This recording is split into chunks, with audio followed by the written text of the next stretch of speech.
Good morning students, class 12th RBSC computer science. इसके हमने 1 से लगाकर 11 तक चैप्टर क्लियर कर लिए हैं और इनके लिंक हमने अपनी प्ले लिस्ट में डाल दिए हैं। तो जिन्होंने नहीं देखे हैं तो हमारी प्ले लिस्ट से देख सकते हैं और इनको आप देखने के बाद ज़्यादा से ज़्यादा शेयर करें।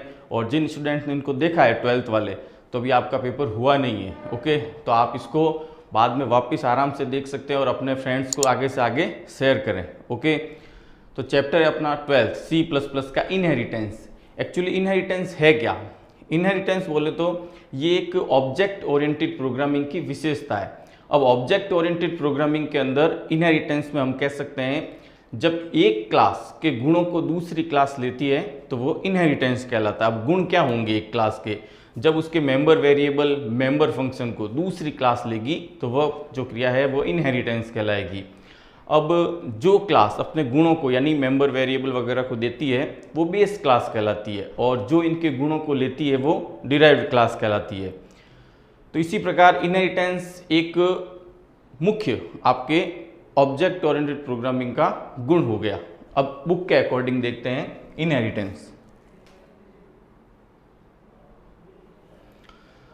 रीयूजेबिलिटी C++ भाषा का एक महत्वपूर्ण फीचर है। इस फीचर के द्वारा पहले से तैयार क्लासों से नई क्लास बनाने के लिए किया जा सकता है। इस प्रक्रिया को इनहेरिटेंस कहा जाता है। रीयूजेबिलिटी C++ की एक विशेषता है, उसी के अंदर इनहेरिटेंस आता है।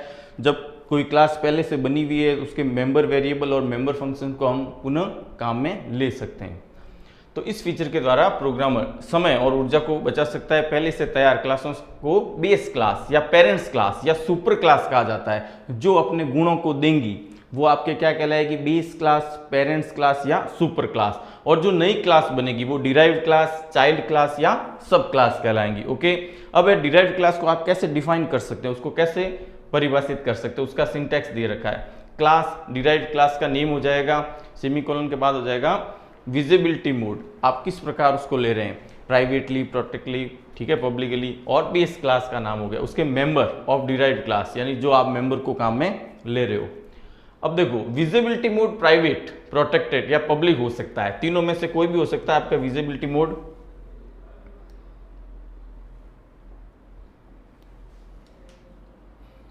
प्राइवेट भी हो सकता है, प्रोटेक्टेड भी हो सकता है और पब्लिक भी हो सकता है। अब ये एसएस मॉडिफायर है, अपने पहले वाले चैप्टर में इनको देखा है एसएस मॉडिफायर को। डिफॉल्ट विजिबिलिटी मोड प्राइवेट होता है। बाय डिफॉल्ट आप जब किसी को इनहेरिट करेंगे तो उसका प्राइवेट प्रकार होगा। विजिबिलिटी मोड ये बताता है कि बेस क्लास के फीचर को प्राइवेटली, प्रोटेक्टली या पब्लिकली इनहेरिट किया गया है। अगर बेस क्लास को डिराइव्ड क्लास के द्वारा प्राइवेटली इनहेरिट किया है तब बेस क्लास के पब्लिक और प्रोटेक्टेड मेंबर डिराइव्ड क्लास के प्राइवेट मेंबर बन जाएंगे। जब उसको आप क्या करोगे, प्राइवेटली इनहेरिट करोगे, तो उसके जो सारे मेंबर है वो प्रोटेक्टेड या फिर आपके क्या बन जाएंगे, क्लास के पब्लिक और प्रोटेक्टेड मेंबर सारे प्राइवेट मेंबर बन जाएंगे। अगर वो पब्लिक है या प्रोटेक्टेड है तो वो सारे प्राइवेट प्रकार के हो जाएंगे, ठीक है। बेस क्लास के प्राइवेट मेंबर को कभी भी इनहेरिट नहीं किया जा सकता। जो बेस क्लास है उसके जो खुद प्राइवेट मेंबर है उन प्राइवेट मेंबर को आप इनहेरिट नहीं कर सकते। अगर बेस क्लास को डिराइव्ड क्लास के द्वारा प्रोटेक्टली इनहेरिट किया गया है तब बेस क्लास के प्रोटेक्टेड और पब्लिक मेंबर डिराइव्ड क्लास के प्रोटेक्टेड मेंबर बन जाएंगे। अगर आप उसको प्रोटेक्टली करते हो, तीन प्रकार के एसएस मॉडिफायर है, प्राइवेट, पब्लिक और प्रोटेक्टेड। और अगर उसको आपको प्रोटेक्टेड आपने किया है तो ये क्या होगा, प्रोटेक्टेड प्रकार के बन जाएंगे। अगर बेस क्लास को डिराइव्ड क्लास के द्वारा पब्लिकली इनहेरिट किया गया है तब बेस क्लास के प्रोटेक्टेड मेंबर डिराइव्ड क्लास के प्रोटेक्टेड मेंबर बन जाते हैं और बेस क्लास के पब्लिक मेंबर डिराइव्ड क्लास के पब्लिक बन जाएंगे। जब आप उसको क्या करोगे, पब्लिकली इनहेरिट करोगे, तो जो प्रोटेक्टेड है वो प्रोटेक्टेड रहेंगे और जो पब्लिक है वो पब्लिक रहेंगे। तो इस प्रकार ये जब विजिबिलिटी मोड तीनों प्रकार की आप काम में लोगे तो इस प्रकार जो आपके नई क्लास जो आपने बना रहे हो, चाइल्ड क्लास, वो इस प्रकार का आपको काम करके देगी। उनकी विजिबिलिटी मोड इस प्रकार होगा। अब इनहेरिटेंस में सबसे पहला है सिंगल लेवल इनहेरिटेंस। 5 प्रकार इनहेरिटेंस के दे रखे हैं, ठीक है ना, एग्जाम्पल के साथ। अब सबसे पहला है single level inheritance. Single level में क्या है, जब एक क्लास से सीधे सीधे दूसरी क्लास बनती है, यानी पहली क्लास के गुणों को सीधा सीधा दूसरी क्लास ले रही है, तो वो सिंगल लेवल इनहेरिटेंस हो गया। सिंगल इनहेरिटेंस में एक बेस क्लास और एक डिराइव्ड क्लास होगी दोनों के अंदर। यहां इसका डायग्राम दे रखा है नॉर्मल।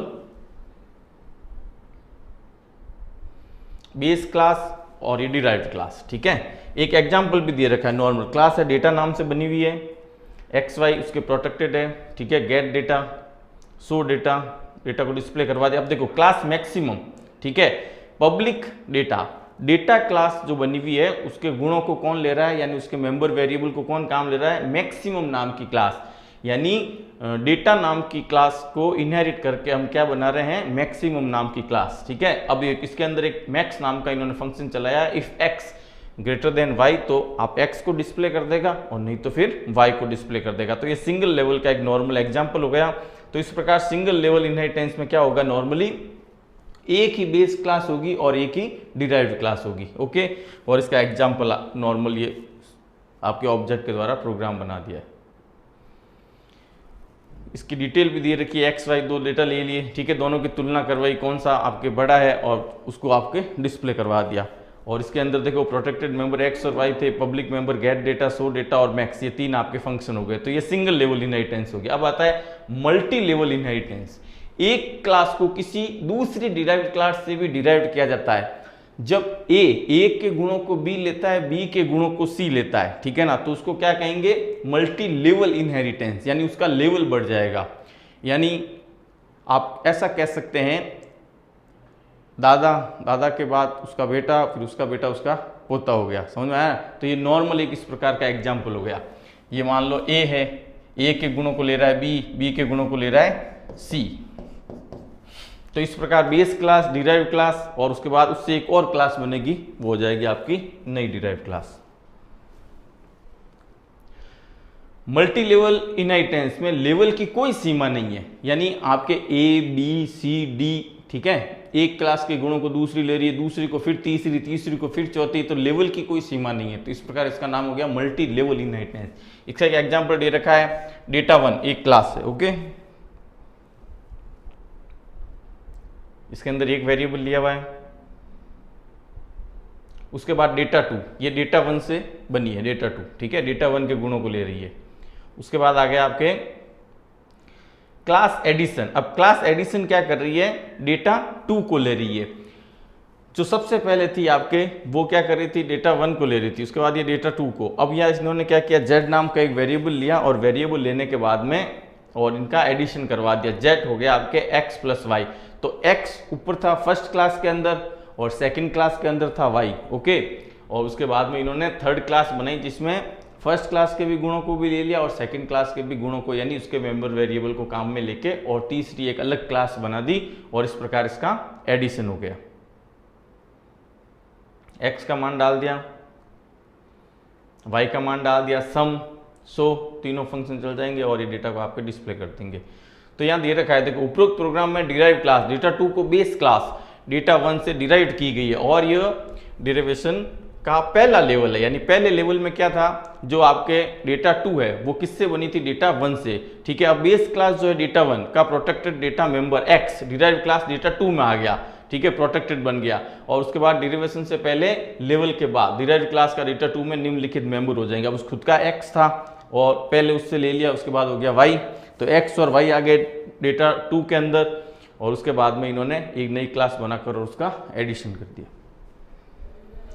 क्लास एडिशन को अंतरिम बेस क्लास डेटा 2 से डिराइव्ड किया गया है। तीसरी जो क्लास बनाई है डेटा 1 और डेटा 2 से मिलके, और उसका नाम क्या है, एडिशन, और उसको लेके और एडिशन करवा दिया। तो इनहेरिटेंस के दूसरे लेवल के बाद डिराइव्ड क्लास एडिशन में निम्नलिखित मेंबर हो जाएंगे, जब डेटा 1 और डेटा 2 दोनों के डेटा को लेने के बाद में। ये आ गया इसका खुद z, ठीक है, प्रोटेक्टेड x y, और एडिशन करके ही दे देगा, ये सम नाम का फंक्शन आपके चल जाएगा।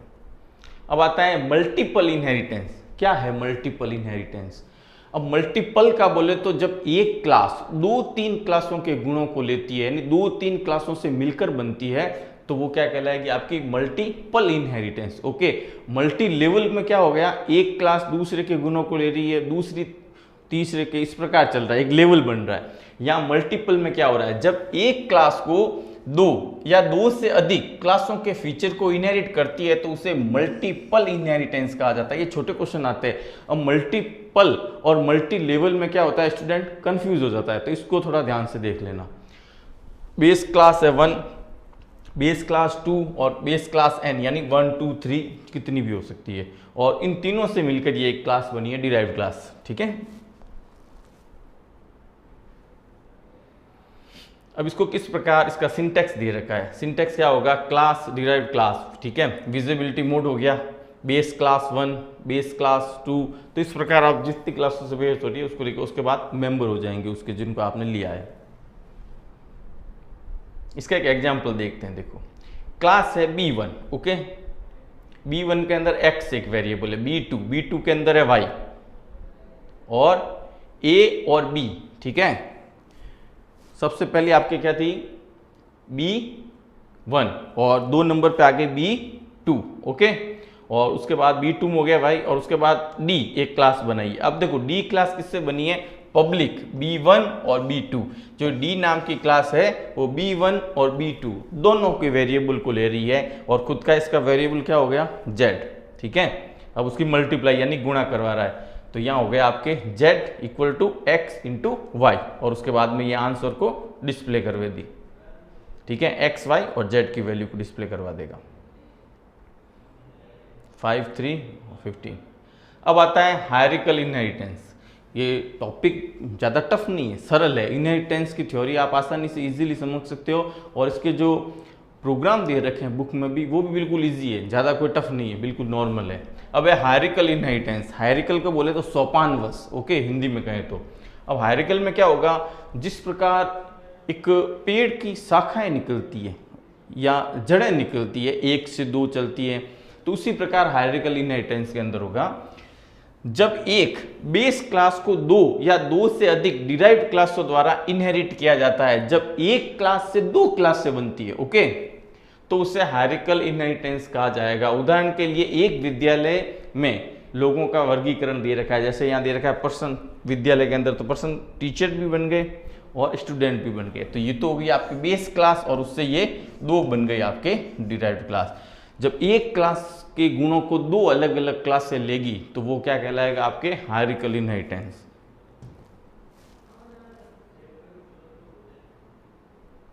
ये देखो हायरार्किकल का एग्जांपल दे रखा है।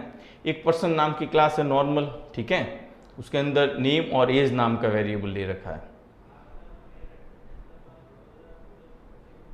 उसके बाद एक टीचर नाम की है, ठीक है, टीचर किससे बनी है, आपके पब्लिक पर्सन।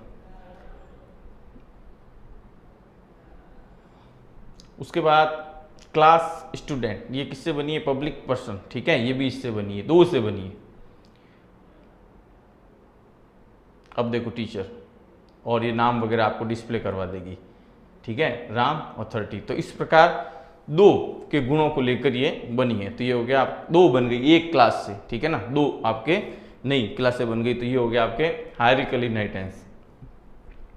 अब आता है हाइब्रिड इनहेरिटेंस। हाइब्रिड का मतलब क्या हुआ, जब 2 या 2 से अधिक कह सकते हैं इनहेरिटेंस के प्रकार एक साथ मिक्स होंगे तो वो क्या कहलाएगा, आपके हाइब्रिड इनहेरिटेंस। ओके, तो ये अलग एक प्रकार हो गया, जिसमें जब 2 प्रकार के अलग अलग इनहेरिटेंस एक साथ दिखाई देते हैं, एक दूसरे को इनहेरिट करने का जो प्रकार है वो 2 इनहेरिटेंस के प्रकारों की तरह लगता है, ऐसा होता है, तो वो हाइब्रिड कहलाएगी।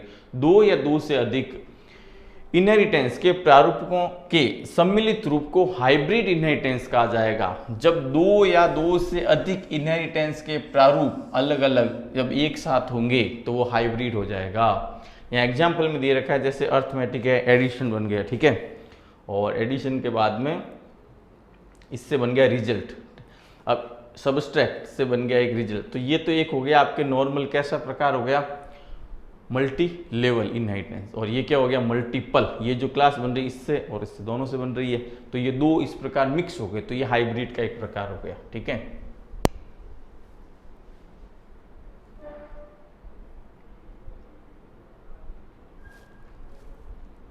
इसका एक एग्जांपल दे रखा है, क्लास है अर्थमेटिक नाम की, ठीक है, इसके अंदर नंबर 1 और नंबर 2 2 वेरिएबल ले रखे हैं डेटा को लेने के लिए। नॉर्मल फंक्शन है, नंबर 1 और नंबर 2 की वैल्यू इंसर्ट करवा दी। उसके बाद एडिशन है, ठीक है, एडिशन किससे इनहेरिट हो रही है, आपके अर्थमेटिक से। इंटीजर सम इसका खुद का वेरिएबल हो गया, सम नंबर 1 और नंबर 2। अब देखो एक सबस्ट्रैक्ट नाम की क्लास है, ये क्या कर रही है, इसके n1 n2 और डिफरेंट 3 वेरिएबल है, ठीक है। और उसके बाद में ये आपके डेटा इनपुट करने के बाद में आपको अब रिजल्ट नाम की जो क्लास है वो क्या कर रही है, एडिशन को भी ले रही है और सब्सट्रैक्ट को भी ले रही है, ठीक है। दोनों को लेने के बाद में और दोनों के गुणों को लेके और उसके बाद आपका सम और डिफरेंस यानी बाकी जोड़ और बाकी दोनों को डिस्प्ले करवा रहा है। तो इस प्रकार ये हो गया हाइब्रिड इनहेरिटेंस का एक नॉर्मल एग्जाम्पल।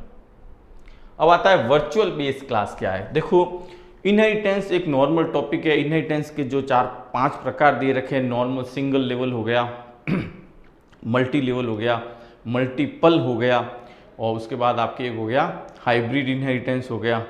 तो ये इस प्रकार जो इनहेरिटेंस के प्रकार थे ये नॉर्मल है और इसके जो एग्जाम्पल दे रखे हैं बुक के अंदर वो भी बिल्कुल इजीली दे रखे हैं। अब थ्योरी के अंदर प्रश्न पूछा आपसे, क्वेश्चन इस प्रकार का आ सकता है, कोई भी एक इनहेरिटेंस के बारे में डेफिनेशन पूछी जा सकती है, उसको डायग्राम के साथ आपको बताना पड़ेगा, या इनहेरिटेंस का कोई प्रोग्राम आ सकता है, ठीक है ना, मल्टीपल इनहेरिटेंस का एक प्रोग्राम लिखो।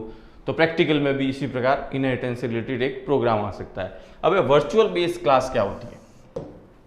एक हाइब्रिड इनहेरिटेंस का उदाहरण लेते हैं जिसमें इनहेरिटेंस के 3 प्रारूप जो कि मल्टी लेवल, मल्टीपल और हायरार्किकल सम्मिलित हैं, एक एग्जांपल के रूप में यह डायग्राम बताया गया वर्चुअल बेस क्लास के लिए। देखो अब इसको समझने से पहले आप इधर देख लेना वर्चुअल बेस क्लास एक्चुअली है क्या। बुक की लैंग्वेज से पहले मेरी लैंग्वेज में देख लेना। ये पर्सन नाम की क्लास से, इससे टीचर बना, इससे स्टूडेंट बना और इनसे क्या बना, टीए। ओके, अब आपने एक बात नोट करोगे, ये तो है वर्चुअल बेस क्लास। अब टीए किससे बना, पर्सन यहाँ से आया, ठीक है, और ये यहाँ से। अब जो पर्सन के गुण है वो इधर से भी आ जाएंगे और इधर से भी आएंगे, यानी दोनों तरफ से आएंगे। तो इस सिचुएशन में क्या करेंगे हम, उसको वर्चुअल बेस क्लास बनाने से क्या होगा कि आपके डेटा की डुप्लीकेशन नहीं होगी। समझ में आ रहा है? तो इस प्रकार जब पर्सन से टीचर बना और पर्सन से स्टूडेंट बना, अब टीचर और स्टूडेंट से टीए बन रही है, तो टीए के अंदर यहां से भी पर्सन आ रहा है और यहां से भी पर्सन आ रहा है। तो इस सिचुएशन में इसको वर्चुअल बेस क्लास बनाया जाता है। अब बुक की लैंग्वेज देखोगे आप, टीए, ठीक है, कि प्रत्यक्ष बेस क्लास, ठीक है, जो दिख रही है टीचर और स्टूडेंट है, जिनकी एक समान बेस क्लास क्या है, पर्सन, दोनों की सेम होगी person. TA class person class के फीचर को 2 तरीके से इनहेरिट करती है। यह स्थिति एक समस्या उत्पन्न करती है, पर्सन क्लास के सभी प्रोटेक्टेड और पब्लिक मेंबर टीए क्लास में 2 बार इनहेरिट हो जाता है, यानी उसकी डुप्लीकेशन हो जाती है। तो पहला क्लास टीचर होते हुए और दूसरा क्लास स्टूडेंट होते हुए, तो यह एक अस्पष्टता की स्थिति उत्पन्न करती है और इसे दूर करना चाहिए। तो इस सिचुएशन को यानी इस डुप्लीकेशन को हटाने के लिए वर्चुअल बेस क्लास बनाई जाती है। अब देखो कैसे, यह अस्पष्टता की एक समान बेस क्लास को वर्चुअल बेस क्लास बनाकर प्रत्यक्ष बेस क्लासों को घोषित करने के दौरान दूर की जा सकती है। इस सिचुएशन में हम क्या करेंगे, उन क्लासों को क्या करेंगे, वर्चुअल बेस क्लास बना देंगे टीचर और स्टूडेंट को, जहां से पर्सन का डेटा आ रहा है। तो इससे क्या होगा कि डेटा की डुप्लीकेशन नहीं होगी। ओके, एग्जाम्पल दे रखा है जैसे क्लास, सिंटैक्स है, सॉरी, पर्सन, उसके बाद है class teacher, virtual public person. Okay, इसको क्या कर दिया हमने, वर्चुअल। वर्चुअल आपने कीवर्ड पढ़ा होगा जो सी में नहीं था, C++ में था 6 चैप्टर के अंदर, तो ये कीवर्ड यहाँ यूज आ रहा है, वर्चुअल। और इसी प्रकार class student, virtual public person. अब ये दोनों से बन रही है, स्टूडेंट भी बन रही है इससे और टीचर भी बन रही है। ओके, तो इस प्रकार आप इसको वर्चुअल बनाकर इसकी डुप्लीकेशन को रोक सकते हो। Class TA, public teacher, public student. तो जब एक क्लास को वर्चुअल बेस क्लास घोषित करते हैं तब केवल उस क्लास के पब्लिक और प्रोटेक्टेड मेंबर की एक ही प्रतिलिपि इनहेरिट होती है। तो सीधा सा इसका नॉर्मल अर्थ अपनी भाषा में कहें तो डेटा की डुप्लीकेशन को रोकने के लिए वर्चुअल बेस क्लास बनाई जाती है। जब एक क्लास से 2 क्लासें बन रही है और उन 2 क्लासों से एक नई क्लास बन रही है, तो इस सिचुएशन में जो फर्स्ट बेस क्लास थी उसके गुण दोनों तरफ से, ठीक है, उसकी डुप्लीकेशन हो सकती है, 2 बार आ सकते हैं। तो इस समस्या से बचने के लिए, इस प्रॉब्लम को हम हटाने के लिए उसको क्या कर देते हैं, वर्चुअल बेस क्लास घोषित कर देते हैं। ओके, अब आता है अब्स्ट्रैक्ट क्लास। ये क्या होती है, देखो, अगर एक ही नाम के फंक्शन बेस और डिराइव्ड क्लास दोनों क्लासों में प्रयोग किया जाता है। यानी जो बेस क्लास है, जो इनहेरिट होके नई क्लास बन रही है जिससे, और जो नई बनने वाली है दोनों के अंदर, तो बेस क्लास और डिराइव्ड क्लास यानी सुपर क्लास कह सकते हैं और इसको, और जो चाइल्ड क्लास है उसमें, तब बेस क्लास के फंक्शन को वर्चुअल घोषित किया जाता है, उसे वर्चुअल फंक्शन कहा जाता है। जब फंक्शन के नाम सेम होते हैं तो बेस क्लास वाले फंक्शन को क्या कहेंगे हम, वर्चुअल फंक्शन घोषित कर देंगे, ताकि उनकी अलग अलग पहचान हो सके। एक बिना स्टेटमेंट के वर्चुअल फंक्शन को प्योर वर्चुअल फंक्शन कहता है। अगर उसके अंदर कोई प्रकार का स्टेटमेंट नहीं है तो उसको क्या कहेंगे, प्योर वर्चुअल फंक्शन। ये क्वेश्चन थ्योरी में पूछे जाते हैं, वर्चुअल फंक्शन क्या है, प्योर वर्चुअल फंक्शन क्या है। तो ये थ्योरी है, इसको ध्यान से समझ लेना, पढ़ लेना। एक क्लास में कम से कम एक प्योर वर्चुअल फंक्शन हो तो उस क्लास को अब्स्ट्रैक्ट क्लास कहा जाता है। अब अब्स्ट्रैक्ट क्लास की डेफिनेशन क्या हो गई, सबसे पहले क्या कहा, जब बेस क्लास और डिराइव्ड क्लास के अंदर फंक्शन का नाम सेम हो तो हम क्या करते हैं, बेस क्लास के अंदर उसको वर्चुअल घोषित करते हैं, जिसको कहा जाता है वर्चुअल फंक्शन। ओके, उसके बाद में क्या कहा है, एक बिना स्टेटमेंट के फंक्शन को प्योर वर्चुअल फंक्शन कहते हैं। जब कोई भी प्रकार का स्टेटमेंट फंक्शन के अंदर नहीं लिखा है हमने तो वो क्या कहलाएगा, प्योर वर्चुअल फंक्शन। एक क्लास में कम से कम एक प्योर वर्चुअल फंक्शन हो तो उस क्लास को क्या कहेंगे हम, अब्स्ट्रैक्ट क्लास। ओके, तो ये अब्स्ट्रैक्ट क्लास की नॉर्मल डेफिनेशन हो गई। इसका प्रयोग ऑब्जेक्ट बनाने में नहीं किया जाता, इसका प्रयोग केवल बेस क्लास के रूप में किया जाता है, जिससे दूसरी क्लासों द्वारा इनहेरिट किया जाता है। प्योर वर्चुअल फंक्शन को उस क्लास के द्वारा परिभाषित करना जरूरी है जो अब्स्ट्रैक्ट क्लास से डिराइव्ड हो। यानी जो प्योर वर्चुअल फंक्शन होता है को उस क्लास के द्वारा परिभाषित करना, यानी जो प्योर वर्चुअल फंक्शन है उस क्लास में उसकी डेफिनेशन देनी पड़ेगी, उसकी डिटेल बतानी पड़ी फंक्शन को जो अब्स्ट्रैक्ट क्लास से डिराइव होता है। तो एक इसका अब्स्ट्रैक्ट क्लास का एक नॉर्मल एग्जांपल दे रखा है यहाँ पे। शेप नाम की एक क्लास है, उसके अंदर दो वेरिएबल ले रखे हैं, विड्थ और हाइट ले रखी है। अब देखो ये रहा pure virtual function, virtual integer area. Okay,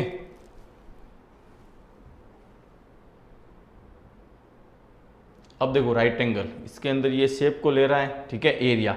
अब देखो दोनों के अंदर फंक्शन का नाम सेम है तो उन्होंने क्या किया, बेस क्लास के अंदर इसको वर्चुअल फंक्शन बना दिया और इसके अंदर क्या रखा है, नॉर्मल नेम रखा है। अब इसके अंदर रिटर्न कर दिया उसकी लंबाई और चौड़ाई को मल्टीप्लाई करके। फिर है ट्रायंगल, पब्लिक शेप, यहाँ भी देख लो एरिया नाम का फंक्शन है। तो इस प्रकार ये ऑब्जेक्ट बन गए आपके रेक्ट और ट्राई नाम के। गेट डेटा, डेटा ले लेगा और आपके राइट एंगल का यानी आयत का क्षेत्रफल निकाल के दे देगा और त्रिभुज, ट्रायंगल यानी त्रिभुज का क्षेत्रफल निकाल कर आपको दे देगा। कि इस प्रकार इसका आउटपुट आपके डिस्प्ले हो जाएगा। ओके, तो सी के 1 से लगाकर 5 चैप्टर और C++ के 6 से लगाकर 12 तक चैप्टर, यानी क्लास 12 के 2 सेक्शन अपने लगभग पूरे कंप्लीट हो गए। इनके प्रैक्टिकल सेशन के अंदर प्रोग्राम को डिटेल से बाद में आपको आराम से एक्सप्लेन करेंगे। हमने थ्योरी को लगभग अच्छी तरह से जितना हो सकता है पूरी तरह से एक्सप्लेन किया है। तो 12 चैप्टर इनहेरिटेंस अपना आज कंप्लीट हो गया।